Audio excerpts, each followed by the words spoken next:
Alright. Okay. Okay, we're good. Just gotta go like this. Okay. I am thinking of doing a vlog again. But it's 11 and the walls are really thin. I'm gonna be speaking directly into the phone this time, but I still wanna do it because I wanna do this, I wanna be proactive with my work, and part of that comes with reading it earlier. And although it's 11 before the day it's due,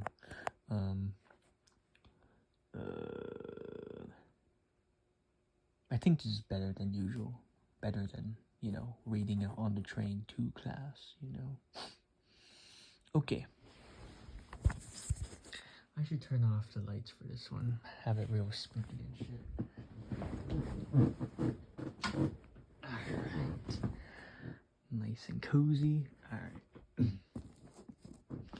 Today we're going to be reading something from Karl Marx. It is his Readings on Alienation, and it is a chapter called Estranged Labor. Oh, I have my retainers in, so that might affect how I can read this. Okay. Estranged labor. We have proceeded from the premises of political economy. We have accepted its language and its laws. We presupposed private property, the separation of labor, capital and land, and of wages, profit of capital and rent of land, likewise division of labor, competition, the concept of exchange value, etc. On the basis of political economy itself, in its own words, we have shown that the worker sinks to the level of a commodity and becomes indeed the most wretched of commodities, that the wretchedness of the worker is in inverse proportion to the power and magnitude of his production, that the necessary result of competition is the accumulation of capital in a few hands, and thus the restoration of monopoly in a more terrible form, that finally the distinction between capitalist and land rentier, like that between the tiller of the soil and the factory worker, disappears, and that the whole of society must fall apart into the two classes, the property owners and the propertyless workers. Political economy proceeds from the fact of private property, but it does not explain it to us. It expresses in general, abstract formulae the material process through which private property actually passes, and these formulae it then takes for laws. It does not comprehend these laws, i.e., it does not demonstrate how they arise from the very nature of private property. Political economy does not disclose the source of the division between labor and capital, and between capital and land. When, for example, it defines the relationship of wages to profit, it takes the interest of the capitalists to be the ultimate cause, i.e., it takes for granted what it is supposed to evolve. Similarly, competition comes in everywhere. It is explained from external circumstances. As to how far these external and apparently fortuitous circumstances are, let me restart that sentence. As to how far these external and apparently fortuitous circumstances are but the expression of a necessary cause of development, political economy teaches us nothing. We have seen how, to it, exchange itself appears to be a fortuitous fact. The only wheels which political economy sets in motion are avarice and the war amongst the avaricious, competition. Precisely because political economy does not grasp the connections within the movement, it was possible to counterpose, for instance, the doctrine of competition to the doctrine of monopoly, the doctrine of craft liberty to the doctrine of the corporation, the doctrine of the division of landed property to the doctrine of the big estate. For competition, craft liberty, and division of landed property were explained and comprehended only as fortuitous, premeditated, and violent consequences of monopoly, the corporation, and feudal property, not as their necessary, inevitable, and natural consequences. Now, therefore, we have to grasp the essential connection between private property, avarice, and the separation of labor, capital, and landed property, between exchange and competition, value and the devaluation of men, monopoly and competition, etc. The connection between this whole estrangement and the monopoly system. Do not let us go back to a fictitious primordial condition such as the political economist does when he tries to explain. Such a primordial condition explains nothing. He merely pushes the question away into a gray nebulous distance. He assumes in the form of fact, of an event, what he is supposed to deduce, namely the necessary relationship between two things, between, for example, division of labor and exchange. Theology, in the same way, explains the origin of evil by the fall of man. That is, it assumes as a fact, in historical form, what has to be explained. We proceed from an actual economic fact. The worker becomes all the poorer the more wealth he produces, the more his production increases in power and range. The worker becomes an ever cheaper commodity, the more commodities he creates. With the increasing value of the world of things proceeds. What? Oh, let me just restart that sentence. With the increasing value of the world of things proceeds in direct proportion the devaluation of the world of men. Labor produces not only commodities, it produces itself and the worker as a commodity, and does so in the proportion in which it produces commodities generally. This fact expresses merely that the object which labor produces, labor's product, confronts it as something alien, as a power independent of the producer. The product of labor is labor which has been congealed in an object, which has become material. It is the objectification of labor. Labor's realization is its objectification. In the conditions dealt with by political economy, this realization of labor appears as loss of reality for the workers, objectification as loss of the object and object bondage, appropriation as estrangement, as alienation. So much does labor's realization appear as loss of reality, that the worker loses reality to the point of starving to death. So much does objectification appear as the loss of the object, that the worker is robbed of the objects most necessary not only for his life, but for his work. Indeed, labor itself becomes an object which he can get hold of, only with the greatest effort and with the most irregular interruptions. So much does the appropriation of the object appear as estrangement, that the more objects the worker produces, the fewer can he possess, and the more he falls under the dominion of his product, capital.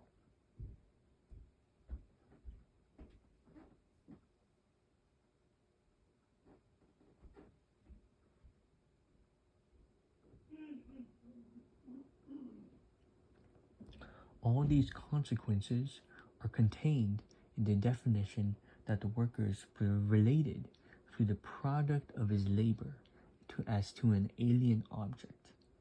For on this premise it is clear that the more the worker spends himself, the more powerful the alien objective world becomes. Oh, this is a great view. I love this view. No.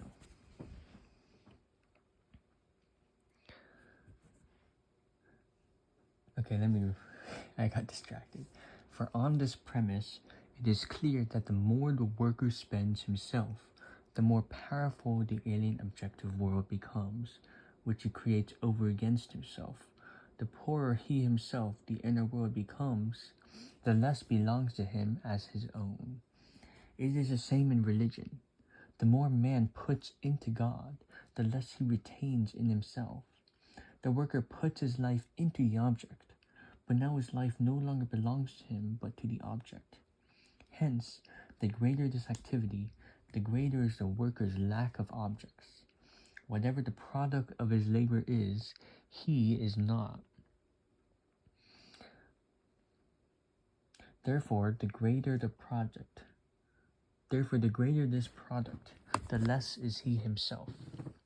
The alienation of the worker in his product means not only that his labor becomes an object, an external existence, but that it exists outside him, independently, as something alien to him, and that it becomes a power of its own confronting him.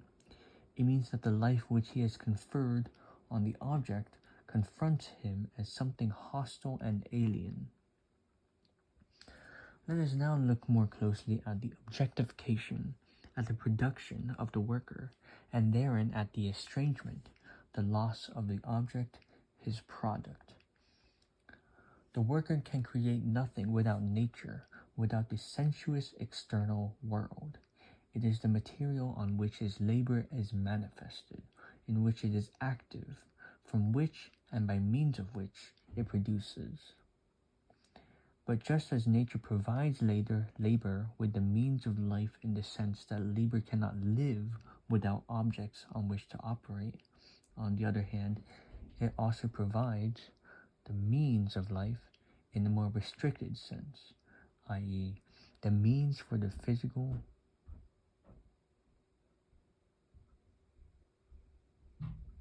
subsistence of the worker himself.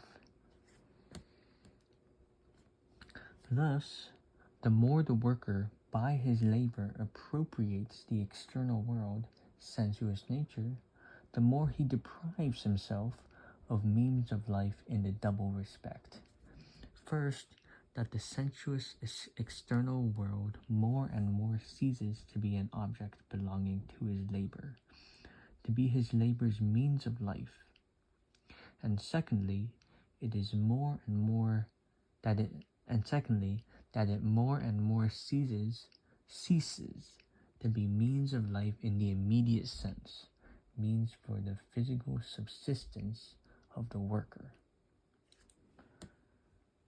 Thus, in this double respect, the worker becomes a slave of his object. First, in that he receives an object of labor, i.e., in that he receives work. And secondly, in that he receives means of subsistence. Therefore, it enables him to exist, first as a worker, and second as a physical subject. The extremity of this bondage is that it is only as a worker that he continues to maintain himself as a physical subject, and that it is only as a physical subject that he is a worker.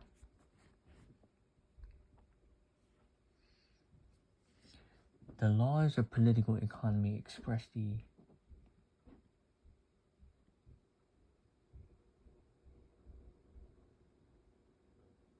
estrangement of the worker and his object thus. The more the worker produces, the less he has to consume. The more values he creates, the more valueless, the more unworthy he becomes. The better formed his product, the more deformed becomes the worker. The more civilized his object, the more barbarous becomes the worker. The mightier labor becomes, the more powerless becomes the worker. The more ingenious labor becomes, the duller becomes the worker, and the more he becomes nature's bondsman. Political economy conceals the estrangement inherent in the nature of labor by not considering the direct relationship between the worker and production. It is true that labor produces for the rich wonderful things, but for the worker it produces privation. I think that's how you say it. It produces palaces, but for the worker, hovels. It produces beauty, but for the worker, deformity. It replaces labor by machines, by some of the workers it throws back to a barbarous type of labor, and the other worker it turns into machines. It produces intelligence, but for the worker idiocy and cretinism. The direct relationship of labor to its produce is the relationship of the worker to the objects of his production. The relationship of the man of means. Give me a second. The relationship of the man of means to the object of production and to production itself is only a consequence of this first relationship and confirms it.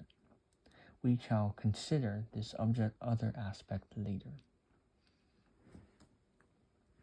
When we ask, then, what is the essential relationship of labor, we are asking about the relationship of the worker to production. Till now, we have only been considering the estrangement, the alienation of the worker only in one of its aspects, i.e., the worker's relationship to the products of his labor. But the estrangement is manifest not only in the result, but in the act of production, within the producing activity itself. How would the worker come to face the product of his activity as a stranger, were it not that in the very act of production he was estranging himself from himself? The product is, after all, but the summary of the activity of production. Profound. If then the product of labor is alienation, production itself must be active alienation, the alienation of activity, the activity of alienation. In the estrangement of the object of labor is merely summarized the estrangement, the alienation, and the activity of labor itself. What, then, constitutes the alienation of labor?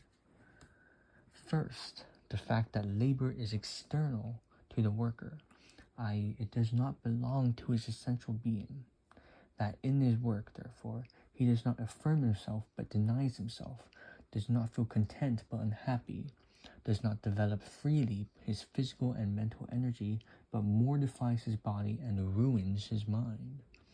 The worker therefore only feels himself outside his work, and in his work feels outside himself.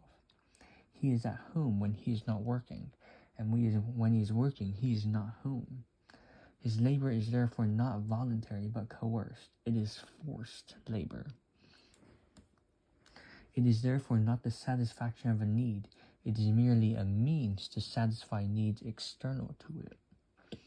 Its alien character emerges clearly in the fact that as soon as no physical or other compulsion exists, labor is shunned like the plague.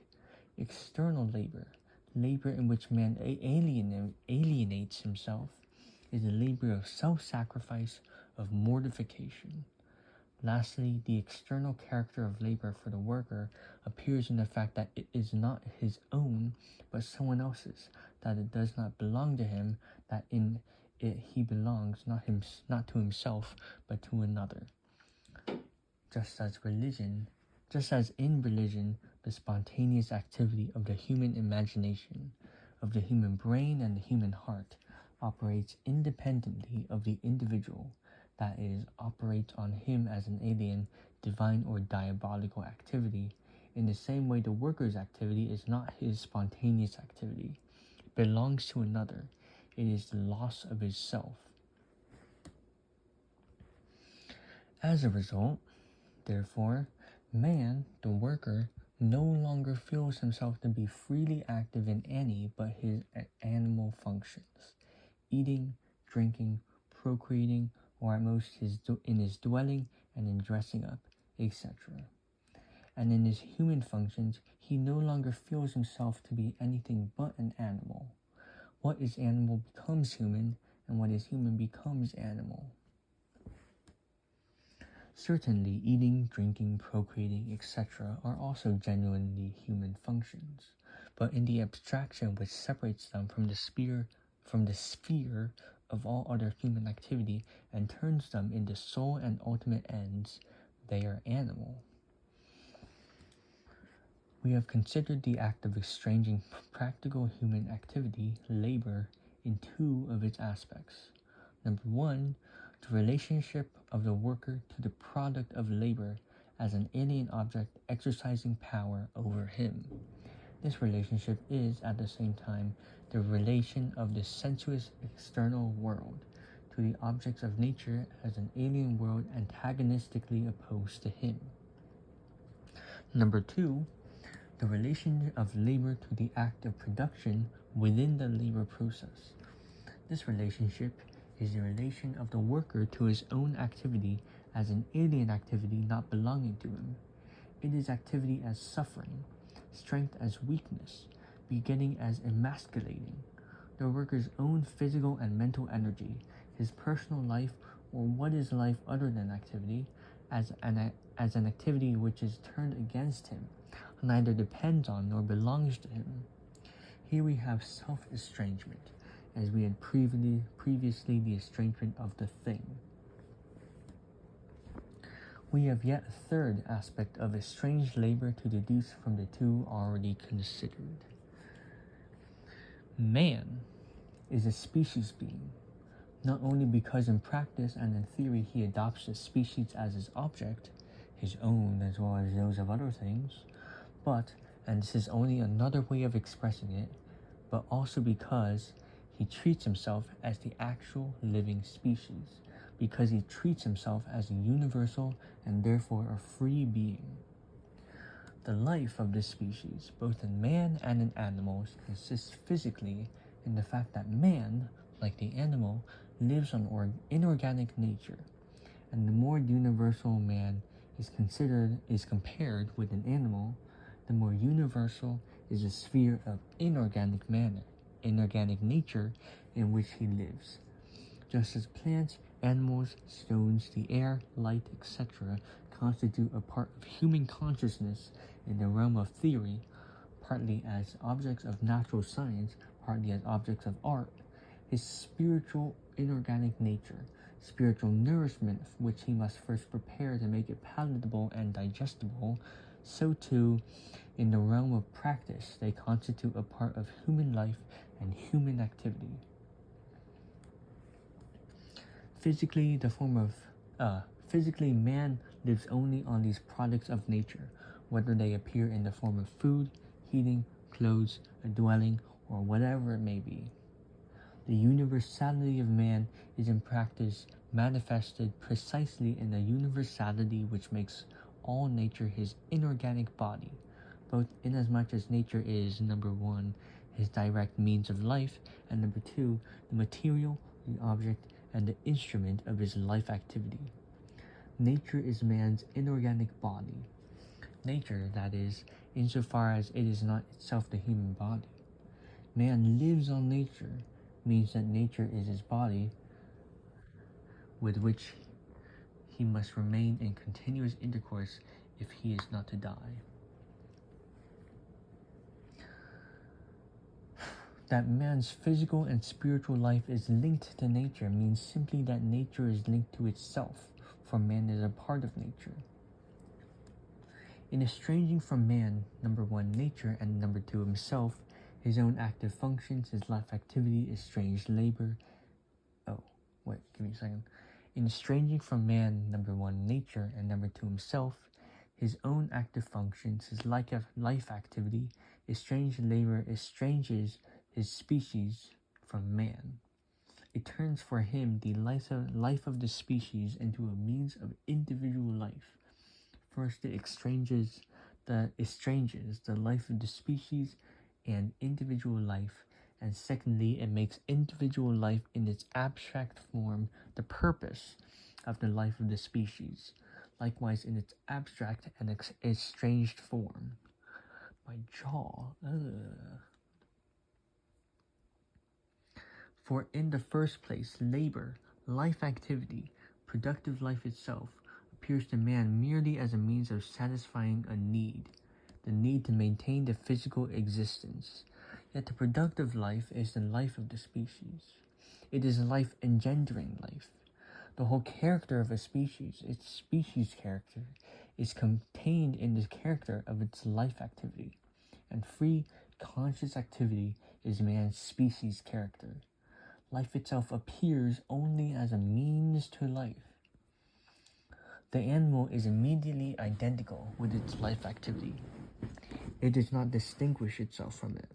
It is its life activity.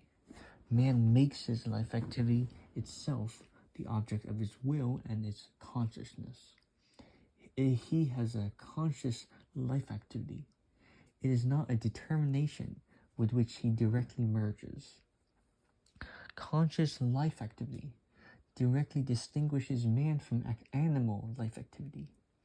It is just because of this that he is a species being, or it is only because he is a species being that he is a conscious being, i.e., that his own life is an object for him.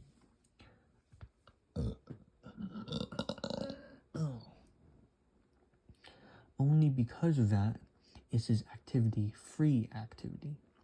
Strange labor reverses this relationship, so that it is just because man is a conscious being that he makes his life activity, his essential being, a mere means to his existence. In creating an objective world by his practical activity, in working up inorganic nature, man proves himself a conscious species being, i.e., as a being that treats the species as its own essential being, or that treats itself as a species being. Admittedly, animals also produce. They build themselves nests, dwellings, like the bees, beavers, ants, etc. But an animal only produces what it immediately needs for itself or its young. It produces one-sidedly, whilst man produces universally. It produces only under the dominion of immediate physical need, whilst man produces even when he is free from physical need, and only truly produces in freedom therefrom. An animal produces only itself, whilst man reproduces the whole of nature. An animal's product belongs immediately to his physical body, whilst man freely confronts his product. An animal forms things in accordance with the standard and the needs of the species to which it belongs, whilst man knows how to produce in accordance with the standard of every species, and knows how to apply everywhere the inherent standard to the object. Man therefore also forms things in accordance with the laws of beauty. It is just in the working up of the objective world, therefore, that man first really proves himself to be a species being. This production is his active species life. Through and because of this production, nature appears as its work and as reality. The object of labor is, therefore, the objectification of a man's species life. For he duplicates himself not only as in consciousness, intellectually, but also actively, in reality, and therefore he contemplates himself in a world that he has created.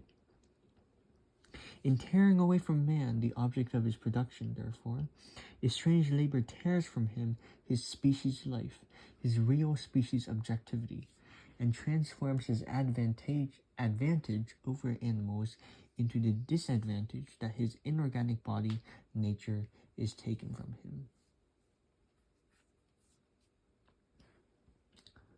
Give me a second.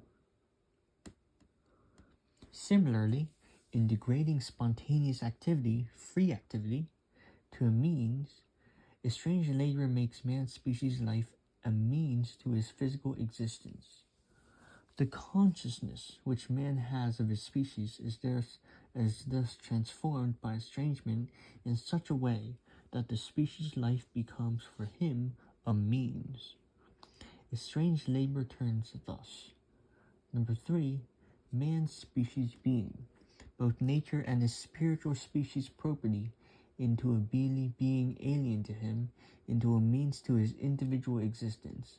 It estranges man's own body from him, as it does external nature and his spiritual essence, his human being. Number 4, an immediate consequence of the fact that man is estranged from the product of his labor, from his life activity, from his species being, is the estrangement of man from man.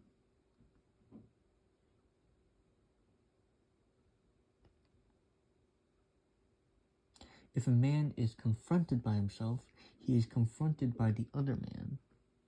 What applies to man's relation to his work, to the product of his labor, and to himself, also holds of a man's relation to the other man, and to the other man's labor and the object of labor. In fact, the proposition that man's species nature is estranged from him means that one man is estranged from the other, as such as each of them is from man's essential nature. The estrangement of man, and in fact every relationship in which man stands to himself, is first realized and expressed in the relationship in which a man stands to other men. Hence, within the relationship of estranged labor, each man views the other in accordance with the standard and the position in which he finds himself as a worker. We took our departure from a fact of political economy, the estrangement of the worker and his production. We have formulated the concept of this fact, estranged, alienated labor. We have analyzed this concept, hence analyzing merely a fact of political economy. Let us now see further how in real life the concept of estranged, alienated labor must express and present itself. If the product of labor is alien to me, if it confronts me as an alien power, to whom then does it belong? To a being, if my own activity does not belong to me, if it is an alien, a coerced activity, to whom then does it belong? To a being other than me. Who is this being? The gods? To be sure, in the earliest times, the principal production, for example, the building of temples, etc., in Egypt, India, and Mexico, appears to be in the service of the gods, and the product belongs to the gods. However, the gods on their own were never the lords of labor, no more was nature. And what a contradiction it would be if, the more man subjugated nature by his labor, and the more the miracles of the gods were rendered superfluous by the miracles of industry, the more man were to renounce the joy of production and the enjoyment of the produce in favor of these powers. The alien being, to whom labor and the produce of labor belongs, in whose service labor is done, and for whose benefit the produce of labor is provided, can only be man himself. If the product of labor does not belong to the worker, if it confronts him as an alien power, this can only be because it belongs to some other man than the worker. If the worker's activity is a torment to him, to other it must be delight and his life's joy. Not the gods, not nature, but only man himself can be this alien power over man.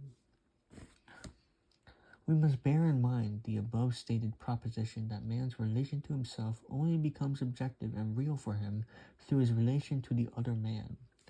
Thus, if the product of his labor objectified, is for him an alien, hostile, powerful object, independent of him, then his position towards it is such that someone else is master of this object, someone who is alien, hostile, powerful, and independent of him.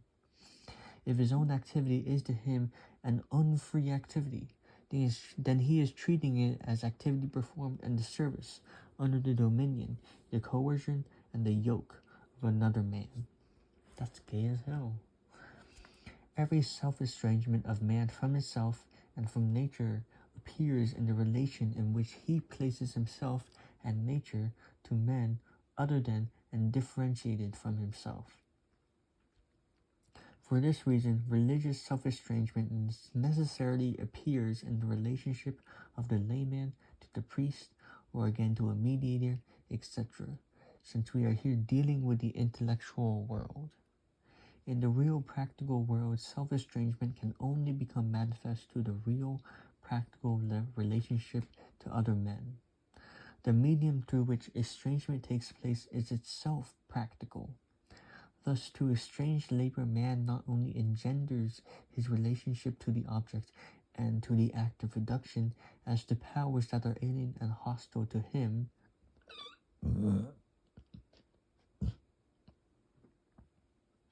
he also engenders the relationship in which other men stand to his production and to his product, and the relationship in which he stands to those other men. Just as he begets his own production as the loss of his reality, as his punishment, just as he begets his own product as a loss, as a product not belonging to him, so he begets the dominion of the one who does not produce overproduction and over the product. Just as he estranges from himself his own activity, so he confers to the stranger activity which is not his own. Till now we have only considered this relationship from the standpoint of the worker, and later we shall be considering it also from the standpoint of the non-worker.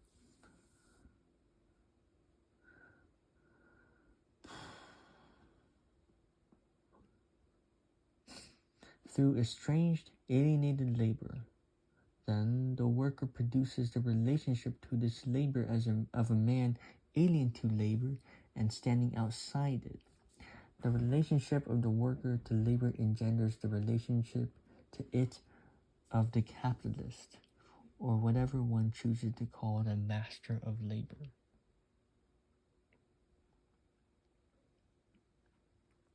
Private property is thus the product, the result, the necessary consequence of alienated labor, of the external relation of the worker to nature and to himself.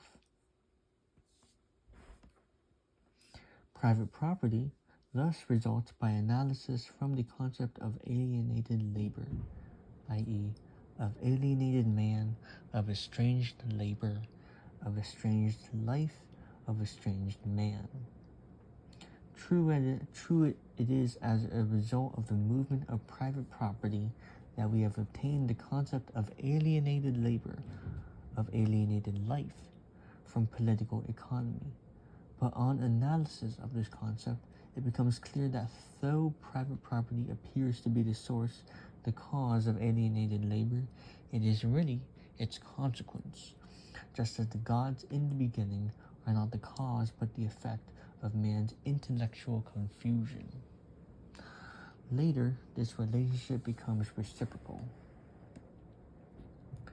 Only at the very culmination of the development of private property does this, its secret, re-emerge, namely that on the one hand it is the product of alienated labor, and secondly, it is the means by which labor alienates itself, the realization of this alienation. This exposition immediately sheds light on various hitherto unsolved conflicts. Number 1, political economy starts from labor as the real soul of production, yet to labor it gives nothing, and to private property everything. From this contradiction, Proudhon has concluded in favor of labor and against private property. We understand, however, that this apparent contradiction is the contradiction of estranged labor with itself, and that political economy has merely formulated the laws of estranged labor. We also understand, therefore, that wages and private property are identical, where the product, the object of labor, pays for labor itself.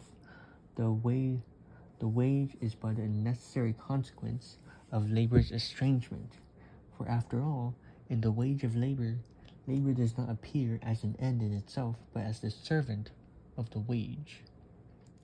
We shall develop this point later, and meanwhile will only deduce some conclusions.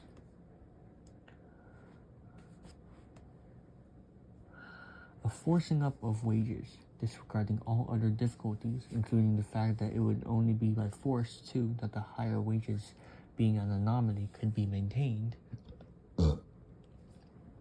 would therefore be nothing but better payment for the slave, and would not conquer either for the worker or for labor their human status and dignity. Indeed, even the equality of wages demanded by Proudhon only transforms the relationship of the present-day worker to his labor into the relationship of all men to labor. Society is then conceived as an abstract capitalist. Wages are a direct consequence of estranged labor, and estranged labor is a direct cause of private property. Downfall of the one aspect must therefore mean the downfall of the other. Number 2, from the relationship of estranged labor to private property, it further follows that the emancipation of society from private property, etc., from servitude, is expressed in the political form of the emancipation of the workers. Not that their emancipation alone was at stake, but because the emancipation of the workers contains universal human emancipation, and it contains this because the whole of human servitude is involved in the relation of the worker to production, and every relation of servitude is but a modification and consequence of this relation. Just as we have found the concept of private property from the concept of estranged, alienated labor by analysis, in the same way every category of political economy can be evolved with the help of these two factors. And we shall find again in each category, e.g. trade, competition, capital, money, only a definite and developed expression of the first foundations. Before considering this configuration, however, let us try to solve two problems. Number 1, to define the general nature of private property, as it has arisen as a result of estranged labor in its relation to truly human social property. We have accepted the estrangement of labor, its alienation, as a fact, and we have analyzed this fact. How, we now ask, does man come to alienate, to estrange his labor? How is this estrangement rooted in the nature of human development? We have already gone a long way in the solution of this problem by transforming the question as to the origin of private property into the question as to the relation of alienated labor to the course of humanity's development. From when one speaks of private property, one thinks of being concerned with something external to man. When one speaks of labor, one is directly concerned with man himself. This new formulation of the question already contains its solution.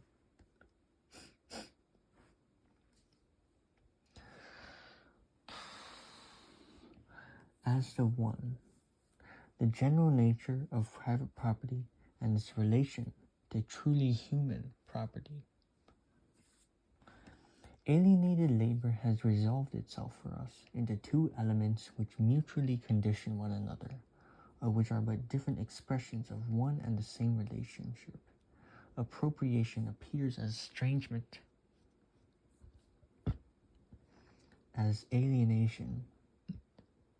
Oh, God. And alienation appears as appropriation, estrangement as true enfranchisement. We have considered the one side, alienated labor in relation to the worker himself, i.e., the relation of alienated labor to itself. The property relation of the non-worker to the worker and to labor we have found as the product, the necessary outcome of this relation of alienated labor. Private property as the material summary expression of alienated labor embraces both relations, the relation of the worker to work, to the product of his labor, and to the non-worker, and the relation of the non-worker to the worker and to the product of his labor.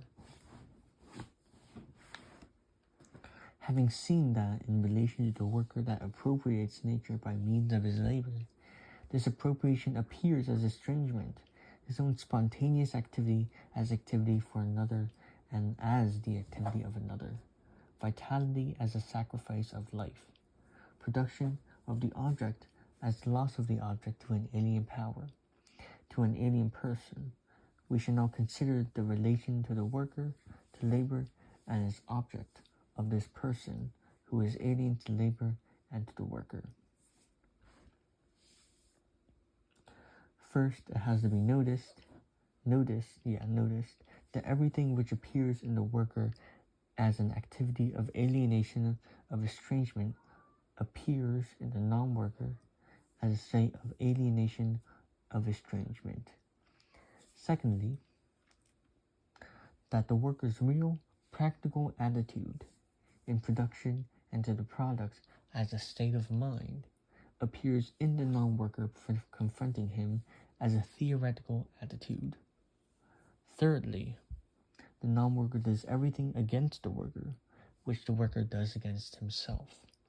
But he does not do it against himself what he does against the worker. Let us look more closely at these three relations. And then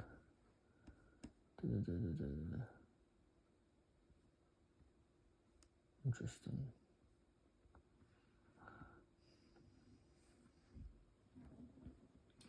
Let me just see where exactly I have to stop. Classes. Interesting. We gotta read a bit more, I believe.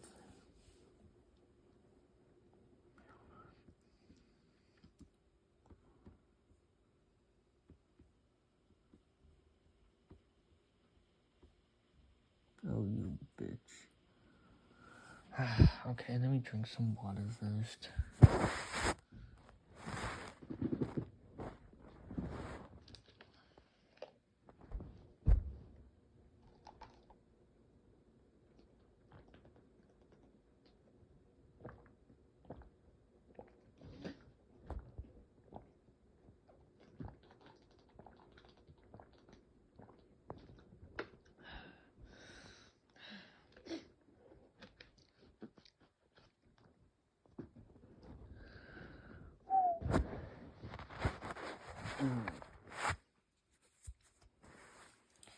Alienation and social classes. This is a completely different part of the text.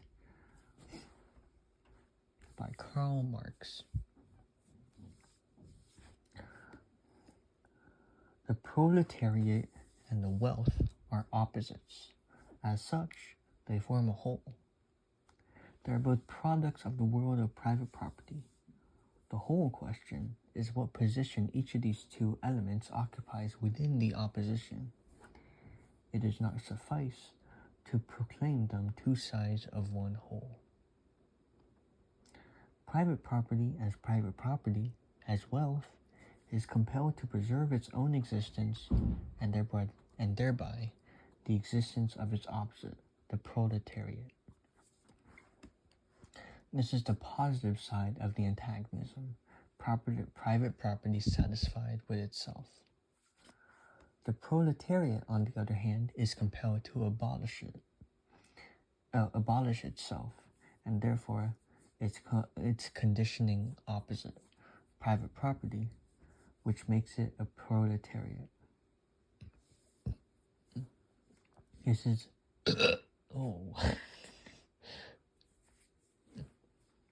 This is the negative side of the antagonism.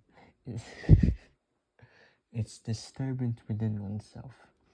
Private property abolished and in the process of abolishing itself. The possessing class and the proletarian class represent one and the same human self-alienation, but the former feels satisfied and affirmed in the self-alienation, experiences the alienation as a sign of its own power, and possesses in it the appearance of a human existence. The latter, however, feels destroyed in this alienation, seeing in it its own impotence and the reality of an inhuman existence. To use Hegel's expression, this class is, within depravity, an indignation against this depravity, an indignation necessarily aroused in this class by the contradiction between its human nature and its life situation, which is a blatant, outright, and all-embracing denial of that very nature.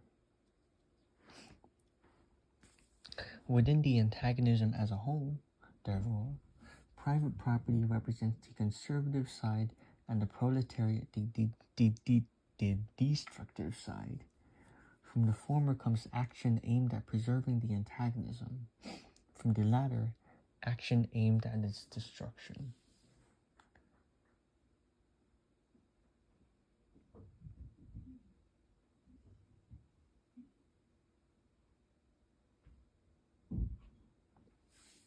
In its economic movement, it is true, private property presses towards its own dissolution, but it does this only by a means of developmental course that is unconscious and takes place independently of it and against its will, a course determined by the nature of the thing itself. It does this only by giving rise to the proletariat as proletariat. This poverty, conscious of its own spiritual and physical poverty, this dehumanization, which is conscious of itself as a dehumanization and hence abolishes itself.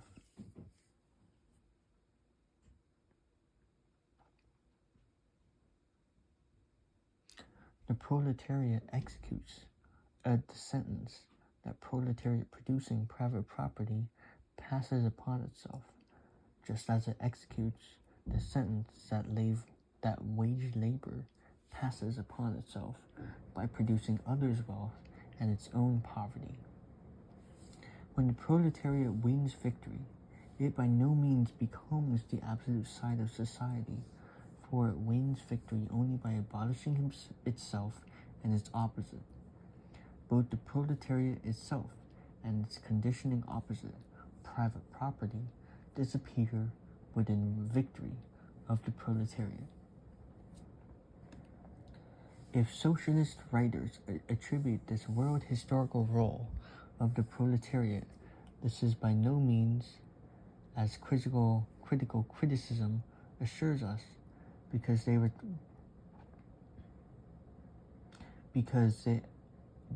regard the proletarians as gods. On the contrary, since the fully formed proletariat represents, practically speaking, the completed abstraction from everything human, even from the appearance of being human, since all the living conditions of contemporary society have reached the acme of inhumanity in the living conditions of the proletariat, since in the proletariat man has lost himself, although at the same time he has both acquired the theoretical consciousness of this loss and has been directly forced into indignation against this inhumanity by virtue of an inexorable, utterly unembellishable, absolutely imperious need, that practical expression of necessity. Because of all this, the proletariat itself can and must liberate itself. But it cannot liberate itself without destroying its own living conditions. It cannot do so without destroying all inhuman living conditions of contemporary society, which are concentrated in its own situation. Give me a second. It's fucking 11:59 and I have to keep my streak going. Give me a second.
but it cannot liberate itself without destroying its own living conditions.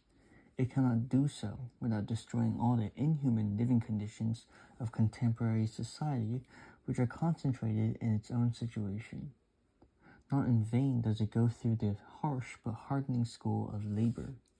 It is not a matter of what this or that proletarian or even the proletariat as a whole pictures at present as its goal.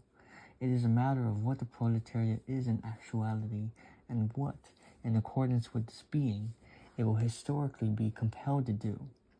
Its goal and its historical action are prefigured in the most clear and ineluctable way in its own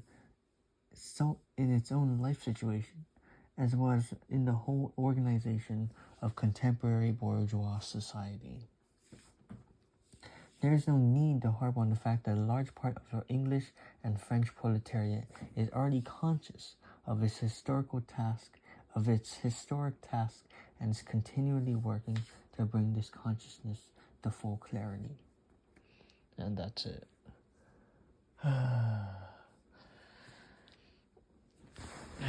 God.